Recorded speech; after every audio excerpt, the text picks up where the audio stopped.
Bienvenido y quiero felicitarte por apartar este espacio para profundizar en la palabra de Dios.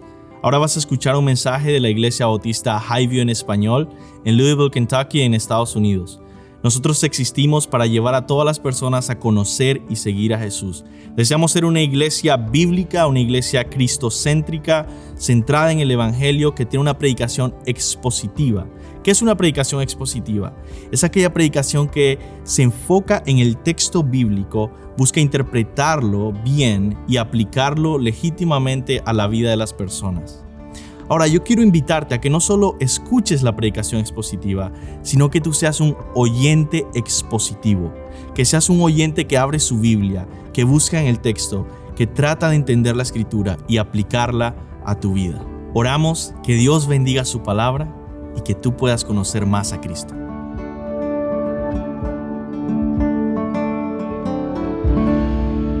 Amén. Pueden tomar asiento. Vamos a abrir nuestras Biblias en 2 Corintios 13:14. Este es el último versículo de 2 Corintios. Ese es un mensaje dedicado a reflexionar y preparar nuestros corazones para el final de este año, el comienzo de un año nuevo. Así que vamos a orar que el Señor nos ayude a tener nuevas fuerzas de parte de su palabra. ¿Okay? Señor, gracias por tu iglesia, gracias por tu palabra. Te suplico, mi Dios, que nos alimentes espiritualmente, que tengas misericordia de nosotros mientras buscamos alimentarnos espiritualmente de la palabra de tu Espíritu Santo. En el nombre de Jesús. Amén. Primero quiero comenzar, antes de ir a 2 Corintios 13:14, quiero comenzar hablando de por qué yo veo como algo valioso, importante e incluso correcto el de vez en cuando tener al final del año un sermón o un mensaje acerca del nuevo año. Los cristianos muchas veces no sabemos qué hacer con algunas celebraciones. ¿Qué hace un cristiano, por ejemplo, en el día de la independencia de su país? ¿Será que es cristiano celebrarlo o no? ¿Qué hace, por ejemplo? Bueno, en Navidad es una celebración cristiana, celebramos a Jesús. Pero el año nuevo, hay muchos cristianos que dicen, no celebres el año nuevo, eso es pagano. O a veces incluso no celebres tu cumpleaños porque eso es del mundo. Toda clase de preguntas de qué hacemos con celebraciones como el año nuevo. Y la verdad yo estuve ciertamente confundido por un tiempo hasta que por primera vez logré ver más allá de lo que a veces asumimos con estas preguntas. Asumimos que los años son una creación humana. Asumimos que los días y las semanas son algo de la cultura y la sociedad. Es cierto, los calendarios son una creación humana. Pero me puse a pensar más profundamente y pensé, cuando solo leemos la Biblia, ¿quién estableció los días? ¿Quién hizo que la semana durara 7 días? ¿Y quién estableció las estaciones y los ciclos en la naturaleza? ¿Quién fue el que hizo que comenzara las nuevas vidas y que terminaran en ciertas otras etapas la vida? ¿Quién puso fiestas en ciertos meses e incluso contando los años? Por ejemplo, después de 70 años, otro tipo de fiestas. ¿Quién hizo todo esto sino Dios? ¿Y quiénes somos nosotros como cristianos sino parte de la naturaleza que Dios creó?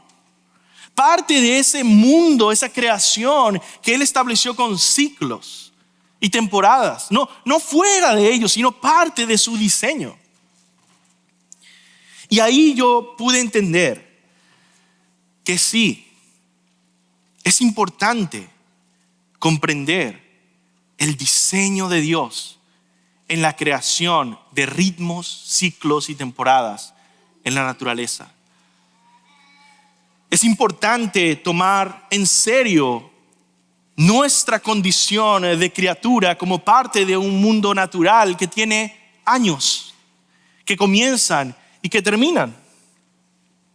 Porque la misma naturaleza que Dios creó tiene un mensaje de Dios, de sabiduría. Ven que los proverbios nos presentan un cierto tipo de sabiduría en el que los sabios ven a la creación de Dios y comprenden ahí el diseño y la sabiduría del Creador. Un mensaje sobre el orden, o como veremos después en el próximo año en Juan, el Logos, la sabiduría de Dios, el verbo de Dios, la palabra de Dios que le da orden y diseño a todas las cosas que Dios creó. Si te pones a ver incluso afuera, estamos en un país y en un estado donde podemos observar físicamente, visualmente estos ciclos que Dios ha creado, porque empezamos a ver que los árboles, sus hojas se van marchitando y así nos anuncian el fin de una temporada. Y con la muerte de las hojas anticipan también la esperanza de un nuevo comienzo que se avecina, que se aproxima, que esperamos. Entonces, desde que yo entendí eso, yo aprovecho y tomo en serio el año nuevo o el final de un año y el comienzo del otro para fortalecerme y comenzar de nuevo y tener nuevas fuerzas y una determinación renovada, porque como árboles, como criaturas, como personas, como familias, como naciones, necesitamos ciclos y temporadas. Pero comenzar el año bien no es nada fácil. Cada fin de año, así como los árboles pierden sus hojas, como que vamos perdiendo nuestras energías y muchas veces nuestra esperanza, nuestro ánimo. Hay una guerra también en nuestra alma por una decisión que debes tomar frente al próximo año, y esa guerra es esto: ¿enfrentarás el futuro con cinismo o te vas a volver a levantar con más fuerzas para buscar ser un hombre o una mujer de Dios? O te rendirás desde el principio y dirás: no, ya, no vale la pena, he fracasado lo suficiente. Tienes que tomar esa decisión. Yo estoy tratando en el mensaje de hoy de ayudarte con la palabra de Dios a no elegir el camino de la derrota y el cinismo, sino a retomar nuevas fuerzas y un nuevo gozo. Y como dice el profeta Isaías, capítulo 40, versículo 30 al 31, aún los mancebos se fatigan y se cansan, y los jóvenes tropiezan y vacilan, pero los que esperan en el Señor renovarán sus fuerzas. Se remontarán con alas como las águilas, correrán y no se cansarán, y caminarán y no se fatigarán. ¿Cómo entonces podremos cobrar ánimo para comenzar un nuevo año con nuevas fuerzas?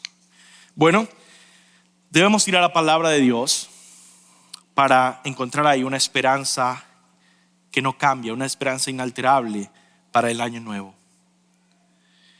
Y pensando en este mensaje de esperanza, yo veía y digo: todas nuestras vidas son diferentes. Nuestra esperanza no puede estar establecida en una circunstancia, porque la circunstancia de personas aquí va a ser diferente de la circunstancia de personas acá. Nuestra esperanza no puede estar en que el próximo año va a ser más próspero económicamente, porque puede ser que para algunos sí, puede ser que para otros no. ¿Dónde podemos poner una esperanza inalterable, realista y no en nuestra imaginación, que de verdad aplica para todos los cristianos y perdura, no importa las circunstancias. Pues yo creo que cuando vamos al fondo de nuestra fe cristiana, llegamos a nuestro Dios, que es la roca de nuestra esperanza y que es un Dios trinitario. Y por eso vamos a meditar hoy, trataré de ser muy breve, en 2 Corintios 13:14, que dice así: la gracia del Señor Jesucristo, el amor de Dios y la comunión del Espíritu Santo sea con todos ustedes. Este es el mensaje, que lo que sea que nos depare en el próximo año, podemos estar seguros de esto: el Padre nos ama, el Hijo nos ha redimido y nos sostiene, y el Espíritu Santo nos acompaña. Y cada año va a ser diferente. Algunos años son más prósperos, otros no tanto. Algunos más saludables, otros más enfermos. Unos más jóvenes, otros más viejos. No sabemos cómo será este año que comienza, pero sabemos por la palabra de Dios que el Padre nos ama y ese amor perdura en cada uno de los días del próximo año, que el Hijo de nuestro Salvador y su gracia nos sostiene en cada hora del próximo año, y que el Espíritu Santo está con nosotros y Él nos acompaña en cada segundo del próximo año. Por lo tanto, vamos a meditar en 4 puntos rápidamente. Primero, nuestra esperanza para el año nuevo se sostiene en la Trinidad. Ese es nuestro primer punto. Nuestra esperanza para el año nuevo se sostiene en la Trinidad. Quizá la pregunta que podemos tener naturalmente es: ¿por qué acudir a la Trinidad para fortalecer nuestra esperanza? ¿Por qué ir ahí? Y yo digo, eso es como preguntarnos ¿por qué acudir a la fuente de la felicidad para ser felices? Es decir, Dios es la fuente de la esperanza que tenemos como creyentes. Y por cierto, si tú no eres un cristiano, cuando vas al fondo de lo que te sostiene, de la esperanza que hay en ti, vas a encontrar un vacío. Como dice esta frase, estás firmemente plantado en el aire. Y te vas a dar cuenta que el establecer y fundamentar tu felicidad en un trabajo se va a caer. Está en el aire. El establecerlo sobre incluso la familia se va a caer. Ven a Cristo. Deja todo atrás. Cree en el Señor Jesucristo y serás salvo. Y encontrarás en Él una fuente infinita de propósito, de misión, de gozo para siempre. Porque para Él fuiste creado. Así que nuestra esperanza para el año nuevo se sostiene en este Dios que es Trinidad. Ahora, quiero explicar primero qué significa que Dios es Trinidad.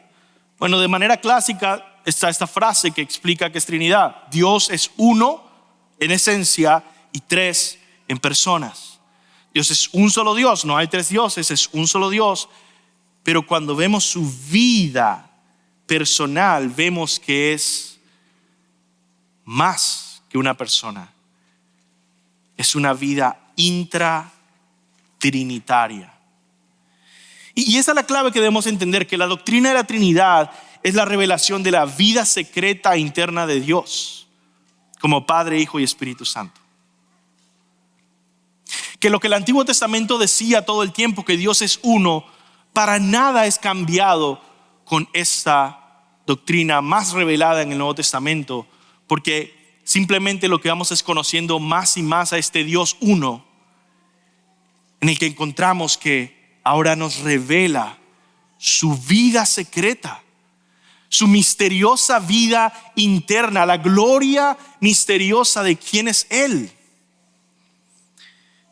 Y por eso Él en el Nuevo Testamento viene y vemos la vida intratrinitaria de Dios en el plan del Padre, en la venida del Hijo encarnado y en el derramamiento del Espíritu Santo, o sea, en el Evangelio, que nos ha dado a conocer un misterio interno de Dios, que su vida personal es intratrinitaria. Ahora, hay algunos versículos donde vemos esto claramente, la Trinidad completa. Por ejemplo, en el bautismo de Jesús, vemos que Jesús, cuando es bautizado por Juan, dice que el Espíritu desciende como paloma y la voz del Padre dice: este es mi Hijo amado en quien tengo complacencia. Vemos también en la gran comisión en Mateo 28:19, Jesús nos dice que vayamos, hagamos discípulos, que los bauticemos en el nombre del Padre, Hijo y Espíritu Santo. Y vemos, por supuesto, en nuestro texto, 2 Corintios 13:14, que Pablo dice: la gracia del Señor Jesucristo, el amor de Dios, hablando del Padre, y la comunión del Espíritu Santo sea con ustedes. Ahora, yo quiero decirles algo, hermanos. Esta es una verdad innegable. No podemos rechazar esta verdad sin sufrir consecuencias eternas de perdición. En nuestros días hay personas que buscan negar a este Dios bíblico. Pero 1 Juan 2:23 dice: todo aquel que niega al Hijo tampoco tiene al Padre. El que confiesa al Hijo también tiene al Padre. Es decir, no puedes simplemente elegir una parte de Dios y decir: no, yo solamente sigo al Padre. No, es que Dios es uno. Y en su vida personal es trinitario. Si negamos la Trinidad, entonces negamos toda la fe cristiana. Negamos la adoración bíblica. Negamos el bautismo bíblico. Negamos al Cristo bíblico, que es la segunda persona de la Trinidad. Y negamos la salvación bíblica. Porque la salvación es que Dios el Padre envió a su Hijo en el poder del Espíritu para salvar a los pecadores. El evangelio cristiano es entonces un evangelio trinitario. La fe cristiana proclama aún una salvación trinitaria. ¿Quién murió en la cruz sino el Hijo enviado por el Padre? ¿Y quién juzgó al pecado en la cruz sino el Padre, derramando su justa ira contra los pecadores en el quebrantamiento del Hijo? Como dice Isaías 53, que le plació a Dios quebrantarlo. ¿Y quién nos dio vida y nos reveló la gloria de Cristo y nos unió por fe a Cristo sino el Espíritu Santo? Como afirma un escritor que se llama Fred Sanders, cuando más profundizamos en el evangelio, más nos adentramos en el misterio de la Trinidad. ¿Qué quiere decir esto para tu vida personal en este nuevo año? ¿Cómo es que este primer punto nos anima y nos alienta? Bueno, quiere decir que en el fundamento de tu fe y tu esperanza cada día está un Dios que es eternamente feliz y eternamente amoroso. Y quiero explicarte por qué. Los musulmanes creen que hay un solo Dios y que es una persona. Y ese Dios no puede ser amor, porque no pudo amar a nadie por toda la eternidad. La Biblia, en cambio, habla, 1 Timoteo 1:11, del glorioso evangelio del Dios bendito o del Dios feliz. ¿Por qué el Dios feliz? ¿Por qué Dios es eterna e infinitamente feliz y por siempre lo ha sido? ¿Por qué Dios es amor? Porque únicamente el Dios trino puede ser amor. ¿Por qué? Porque en la vida interna de Dios ha estado rebosando de infinito amor y plenitud de gozo y felicidad entre el Padre, el Hijo y el Espíritu Santo. Como dice la voz del Padre en el bautismo de Jesús: en Él tengo complacencia, me deleito El Padre se deleita en el Hijo en el Padre. El Espíritu disfruta y media ese amor y deleite recíproco sin fin, sin comienzo y sin fin. Por eso es que la Biblia puede decir que Dios es amor. Hay una dinámica constante de amor infinito entre el Padre, Hijo y Espíritu Santo, y porque hay ese deleite, esa felicidad, esa plenitud en Dios, entendemos, ese es el fundamento y suelo de nuestra fe. Y por eso el cristiano cree en las buenas nuevas de gran gozo que provienen de este Dios feliz. Voy a volver a leer el versículo 1 Timoteo 1:11, el glorioso evangelio, buenas nuevas, del Dios feliz. En conclusión, se podría decir que Dios es feliz no solo porque es una fuente de infinita deleites, sino porque Él también bebe de esa fuente de infinito deleite. Él es la felicidad y Él disfruta de esta felicidad eternamente. Por eso su felicidad es inmutable, incambiable, inamovible. El Padre glorifica al Hijo, el Hijo al Padre y así. Ahora vamos a meditar en cada persona de la Trinidad, como vemos en nuestro versículo, y cómo eso va a contribuir a tu ánimo este próximo año. Primero veamos el amor del Padre que nos acompaña en el año nuevo. El versículo dice así: la gracia del Señor Jesucristo, el amor de Dios, esto es Dios el Padre, y la comunión del Espíritu Santo sea con todos ustedes. En la Biblia se enfatiza que Dios, el Padre, nos amó desde antes de la fundación del mundo. La Biblia le atribuye a Dios el Padre el acto de planear o predestinar a todos los elegidos para la salvación. La elección de su iglesia, de su pueblo, para ser de Él por siempre. Eso es lo que vemos y leemos claramente en Efesios 1:4-6. Escuchen con atención. Dice, porque Dios, hablando del Padre, nos escogió en Cristo, hablando del Hijo.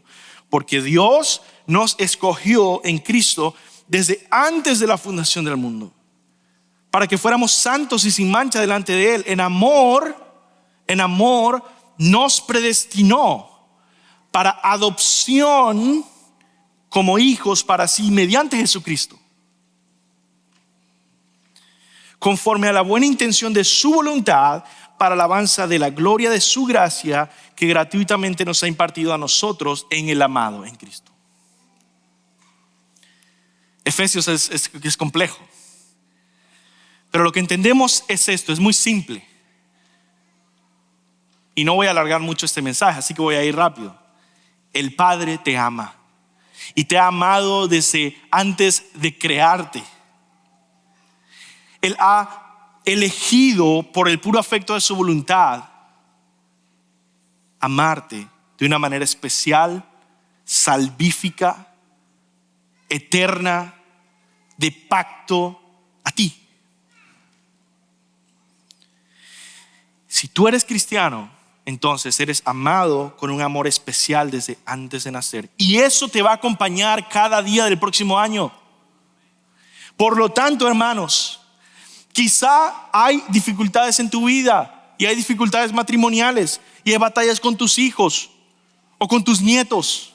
Quizá tienes miedo al futuro, quizá no sabes qué carrera vas a estudiar si eres un joven, o no sabes qué futuro vas a tener, si va a ser sostenible, no sabes si la economía va a seguir de mal en peor y vas a poder vivir como sigues viviendo ahora. Quizá estás luchando financieramente y te angustia.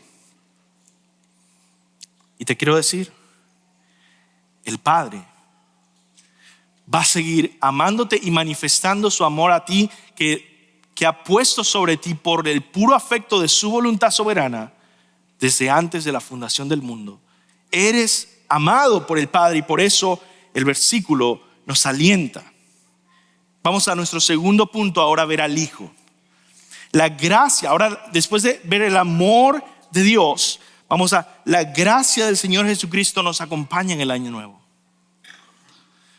Otra vez el versículo dice, la gracia del Señor Jesucristo, el amor de Dios y la comunión del Espíritu Santo sea con todos ustedes. La palabra gracia dice: la gracia del Señor Jesucristo sea con ustedes. ¿Qué es la palabra gracia? Es muy difícil de definir a veces. Y si tú apenas vas leyendo la Biblia, vas comenzando a estudiar, quizás estás un poco confundido hoy. No tienes que entender todo lo que estoy diciendo. Pero lo más importante es que entiendas: si eres creyente, si eres cristiano, el Padre te ama eternamente. Segundo, hay algo que se llama gracia, que está en Cristo. ¿Qué es esta gracia? La gracia se puede definir como el favor, el beneficio, la ayuda favorable de Dios. Jesucristo contiene en sí mismo toda la bendición de Dios, todos los favores de Dios. Y por eso, cuando somos unidos a Cristo, participamos de esa gracia abundante que fluye de Él.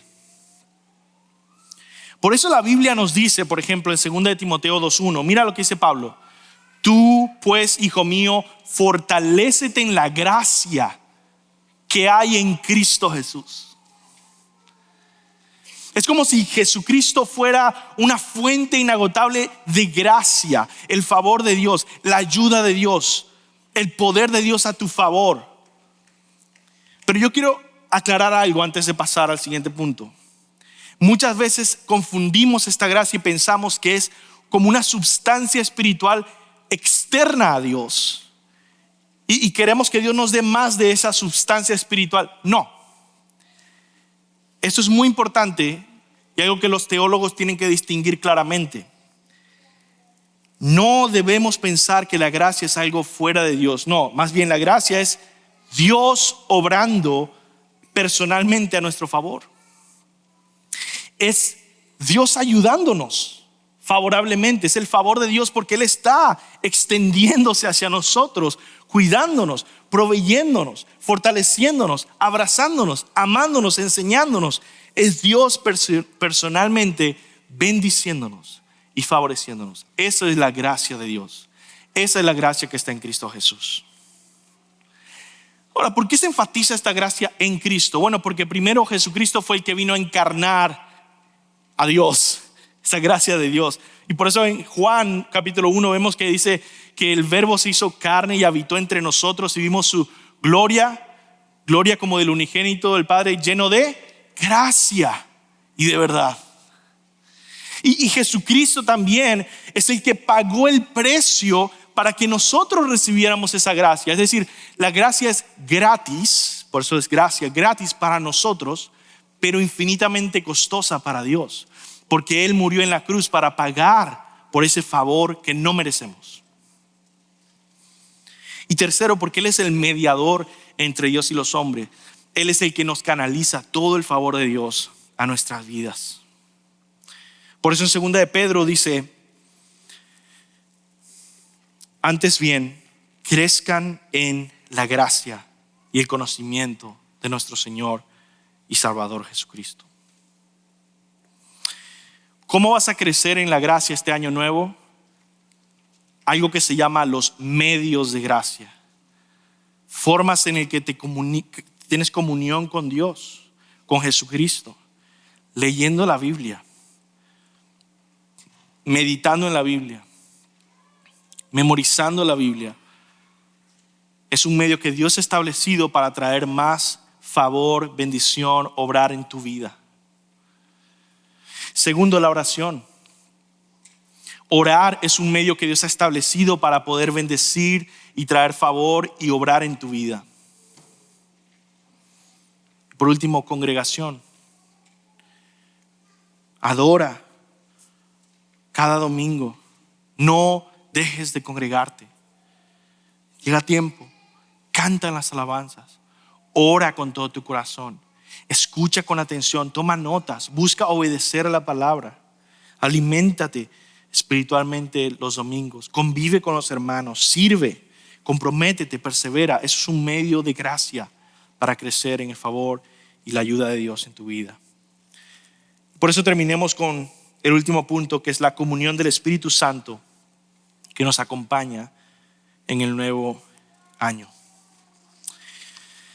El versículo dice por última vez: la gracia del Señor Jesucristo, el amor de Dios y la comunión del Espíritu Santo sea con todos ustedes. La comunión del Espíritu Santo.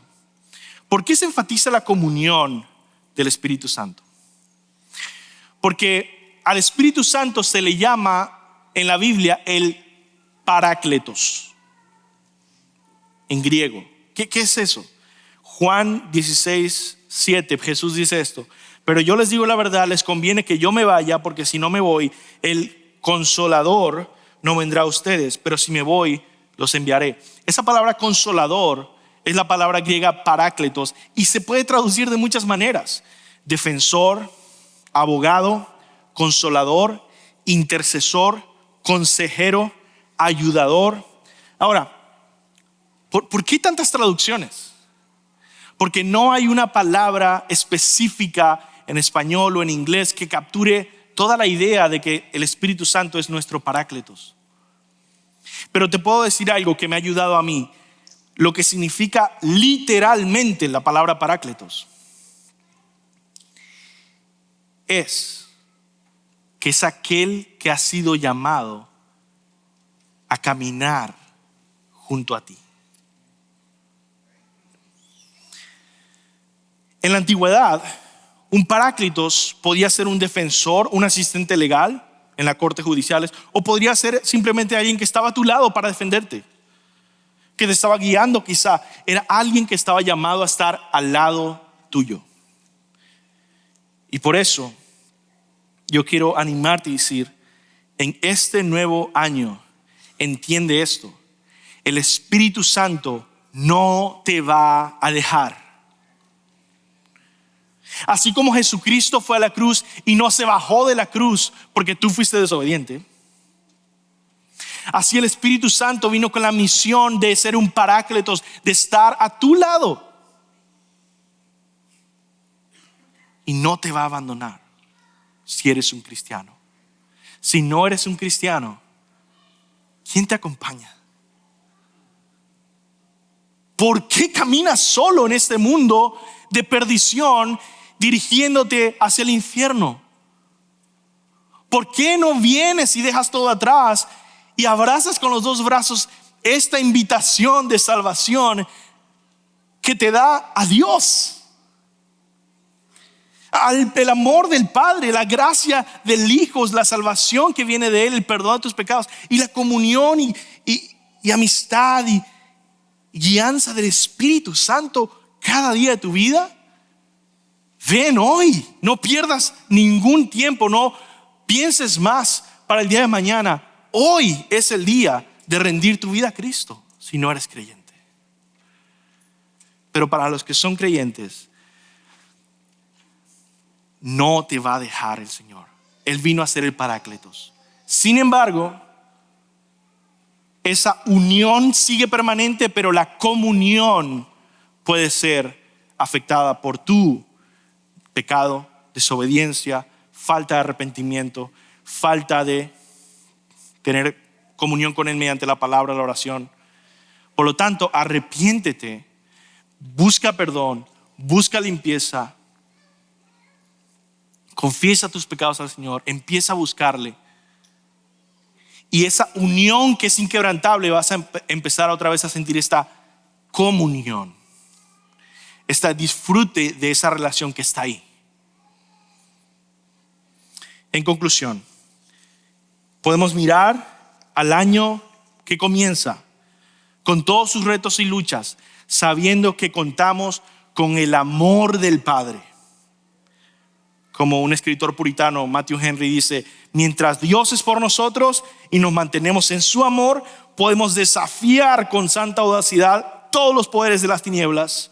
Deja que Satanás haga lo peor, está encadenado. Que el mundo haga lo peor, está vencido. Principados y potestades son saqueados y desarmados, vencidos en la cruz de Cristo. ¿Quién pues osa pelear contra nosotros cuando Dios mismo pelea por nosotros? Dios es nuestro Padre. Podemos mirar los desafíos que se avecinan, las tentaciones, los temores del futuro, y ver la gracia de Jesucristo que nos fortalece en cada día. Como Dios le dijo a Pablo, bástate mi gracia, mi poder se perfecciona en la debilidad. Y Pablo dijo, con muchísimo gusto me gloriaré más bien en mis debilidades para que el poder de Cristo more en mí. La gracia de Dios va a estar contigo cada día de este próximo año. Procura crecer en esa gracia. Y tercero, podemos mirar el futuro incierto, días tristes quizá que se avecinan, momentos de debilidad, frustraciones del futuro, pero debemos entender que el Espíritu Santo nos acompaña paso a paso. Como dice el salmista en el Salmo 23, el Señor es mi pastor, nada me faltará. ¿Y qué dice después? Aunque pase por el valle de sombra de muerte, no temeré mal alguno. ¿Por qué? Porque tú estás conmigo. Porque tú estás conmigo. Tu vara y tu callado me infunden aliento. Entonces, el Espíritu Santo va a estar contigo en cada paso, con esa bendita esperanza trinitaria, firme, constante. Entremos en este nuevo año recordando a quién le pertenecemos. Hemos sido bautizados en el nombre del Padre, Hijo y Espíritu Santo, como un sello de su pertenencia. Él nos ha aclamado como suyos. Somos portadores de su nombre. Y cada día podemos recordar el bautismo y saber, somos del Dios Trino. Le pertenecemos a Él. Somos hijos de Dios. Somos redimidos de Cristo. Somos templo del Espíritu. Y con el corazón lleno de este mensaje, miremos al futuro y digamos, feliz año. Vamos a orar. Señor, gracias por quién eres, por tu palabra, por el consuelo que nos trae saber que nuestra esperanza y nuestro ánimo no depende de nosotros, ni siquiera depende de nuestras circunstancias, sino de nuestro Dios Trino, que nos ha clamado como suyo. Dios, gracias por consolar nuestros corazones, afirmando tu amor por nosotros, la gracia con la que contamos en Cristo y la comunión del Espíritu Santo. Oh Señor, que crezcamos más y más en disfrutar y vivir esta esperanza gloriosa. En el nombre de Jesús. Amén.